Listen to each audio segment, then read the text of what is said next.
Recording by Salman studio Bodhgaya. की बताई औरे भैया अपन दिलावा के बात हम तो देखत रहियो तहने में दे दिल गाओ हाथ। की बताई औरे भैया अपन दिलावा के बात हम तो देखत रहियो तहने में दे दिल गाओ हाथ। होते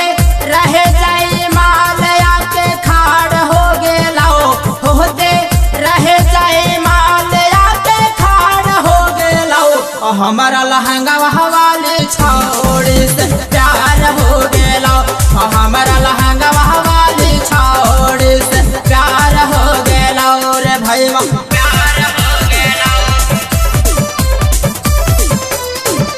हमारा लहंगा हवाले छोड़ से प्यार हो गेला रे भैया।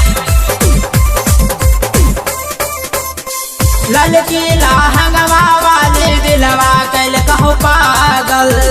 सब सामियाना सुतल हम रहियो जागल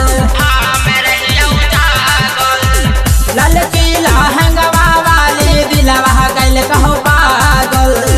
सब सामियाना सुतल हम रहियो जागल महजा मारे खातिर तैयार हो गेला महजा मारे खातिर तैयार हो गेला हमारा लहंगा वाले छोड़ से प्यार हो गेला हमारा लहंगा वाले छोड़ से प्यार हो गेला रे भैया प्यार हो गेला प्यार हो गेला रे भैया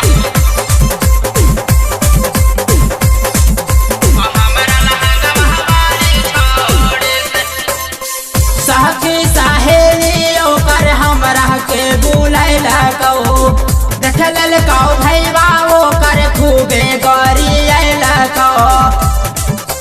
सखी सहेलियों कर हमरा के बुलैला कहो देख लेल कहो भैया वो कर खूबे गरियला कहो राइटर आपस वीरेंद्र रागादार हो गेला राइटर आपस वीरेंद्र रागादार हो गेला हमारा लहंगा वाले छोड़ से प्यार हो गेला हमारा लहंगा वाले छोड़ से प्यार हो गेला। की बताई औरे भैया अपन दिलावा के बात हम तो देखत रहियो तहने में दे दिल गाओ हाथ। की बताई औरे भैया अपन दिलावा के बात हम तो देखत रहियो तहने में दे दिल गाओ हाथ। होते रहे जाई माल आके खाड़ हो गेला होते रहे जाई माल आके खाड़ हो गेला हमारा लहंगा वाले छोड़ से प्यार हो गेला हमारा लहंगा